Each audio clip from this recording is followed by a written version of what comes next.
Alright, since we are waiting for the Diabolo, we might as well just react to Omega's video. If you are not aware who Omega is, it is essentially one of the most mechanically gifted players in Elden Ring. Absolutely fucking great talent that sadly cannot participate in many of the tournaments because he is from the South America, as far as I understand. So that is quite unfortunate. He apparently released the 18 minutes long video about ultra great swords, or gags in this particular case. So I guess we can watch it for lulz, because why not? Maybe we are going to learn something. Colossal swords can be blend their poke animation like Serpent Hunter, however it takes a lot more effort. Well, after the nerf, yeah, it is true. Wow.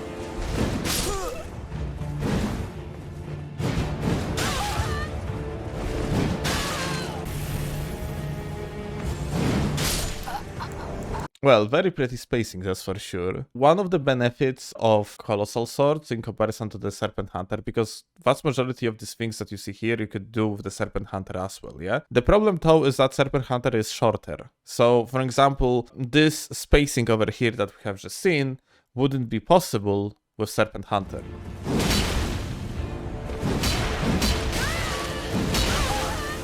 Late running R1 hit into early R1 hit is a true combo. Actually, I didn't know that.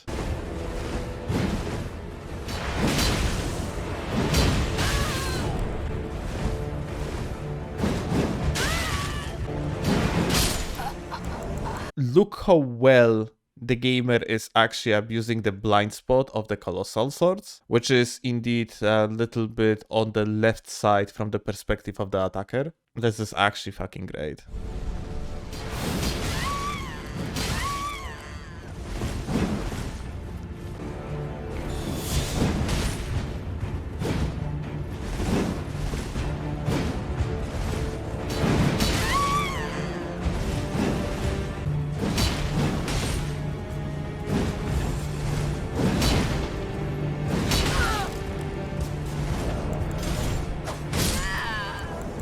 The thing that I want to pay attention to when it comes to people that facing Omega, they are just not using no-lock. And in the patch 1.07, when the UGS has been nerfed quite badly, they actually did like a one thing besides the regular speed nerfs and so on. It is they essentially shortened the attack window of the Colossals from 3 frames to 2, which essentially it makes the weapon feel like it has worse hitbox. Well, technically it does, yeah? So yeah, like that ultimately means you have to free aim more. If you are not going to free aim, then you are going to miss a lot. This actually explains the difference pretty well, yeah? So like you have essentially the whole 4 frames on the crouch attack with the Serpent Hunter, whereas you have only 2 frames on the Colossal Swords, yeah?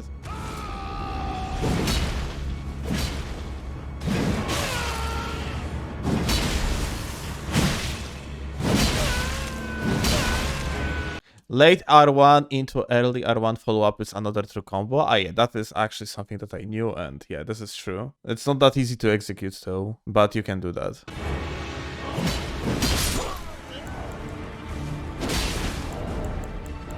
So he said here that to being able to tank Greatsword, you need 118 poise. He means that with the hyper armor, just in case, yeah.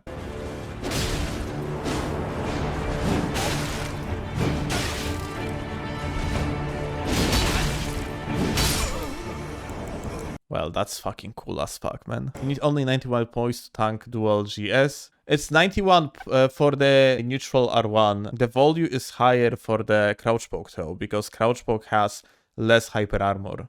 I'm actually not sure how much it is.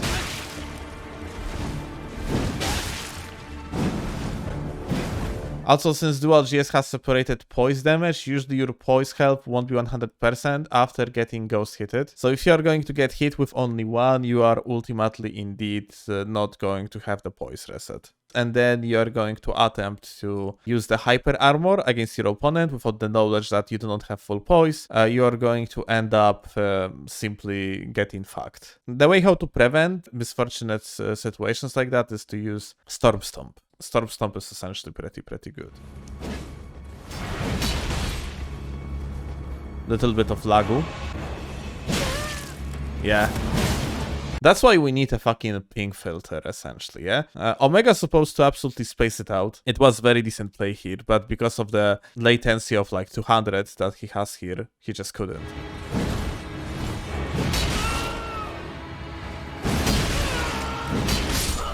I didn't show like he buffed, actually, with the Warcry before he initiated the fight, yeah? And yeah, R2 into R1 is actually a combo. Crouch. So essentially, if you're going to charge the attack minimally, then you are not knocking people out. That's actually something that I didn't know myself. Nice. To be honest, 90% of his skill comes from the Chasethebro helmet. Actually true. Running R2 is good as an anti-jump attack. This is actually very interesting that he's using it. I have feeling like on the low latency, it is not that great of an attack. You need to have a little bit higher latency to high latency to actually utilize it, otherwise you're gonna get punished.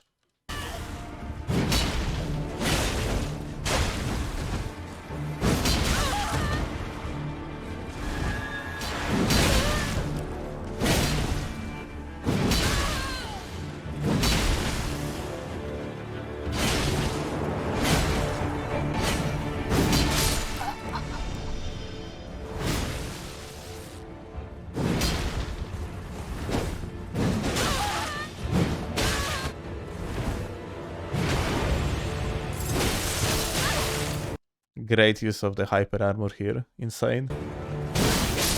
Oh, and that timing. Like, this is something that he prepared. Like, that's something that I do very often.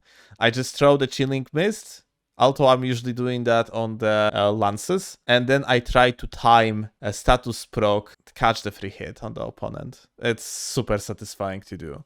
And actually, it's not that hard too. If you don't count VHS Quickstep, it's the best Ash of War for Colossal Swords. It is actually true. I agree.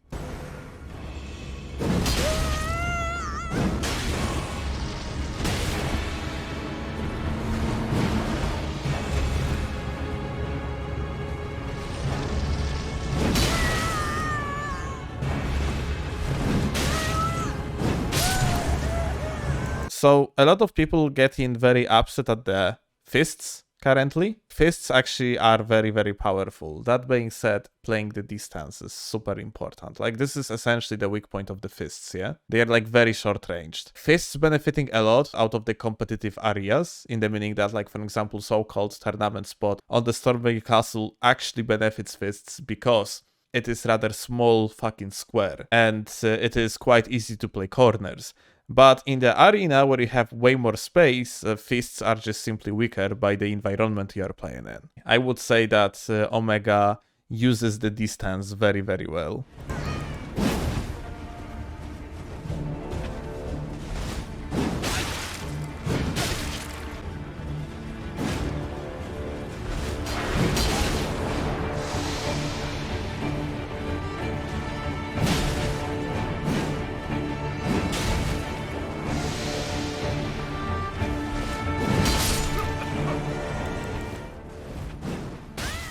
Colossal Sword's biggest weakness is high latent players. All matchups get way worse on highlight, this is true. Especially if they use fast recovery weapons, absolutely. Or like Ashes that also have like a game-breaking abilities, like a quick step, yeah? It doesn't matter how good you are, if they are using BHS QS recovery cancel on VPN latency, you are forced to switch weapon or lose.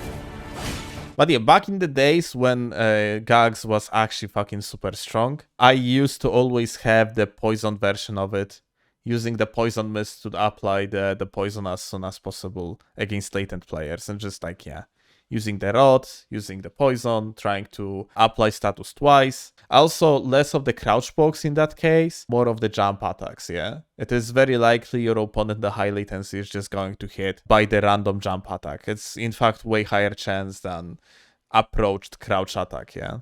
And now, joke's over. Like, man, the fuck it wasn't a hit, XD.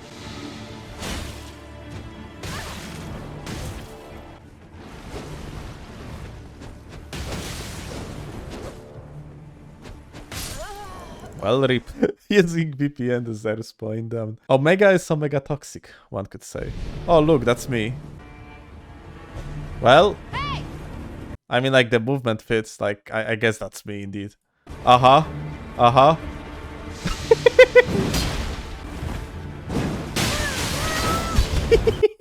Dude, I am just that fast, okay? Uh-huh.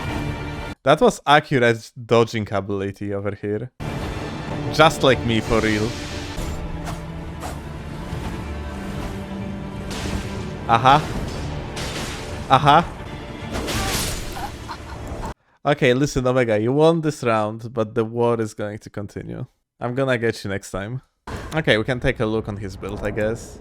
Okay, so level is 125, 54 strength. Reminder, guys, that 54 strength equals 81 strength when 200. So yeah, it's essentially the best stat spread for the gags. You need a lot of endurance because the shit is fucking heavy as fuck, yeah, obviously. And the another thing is that you want to have plenty of poise. So you need like a heavy armor setup. Sometimes you just have to use the hyper armor in particular matchups. But yeah, essentially you can use the ritual shield talisman and the HP medallion for the sake of to swap ritual talisman to something that slowly regenerates you, and it is always worth to have the spear talisman because you're utilizing a lot of the crouch attacks, which is, well, thrusting damage.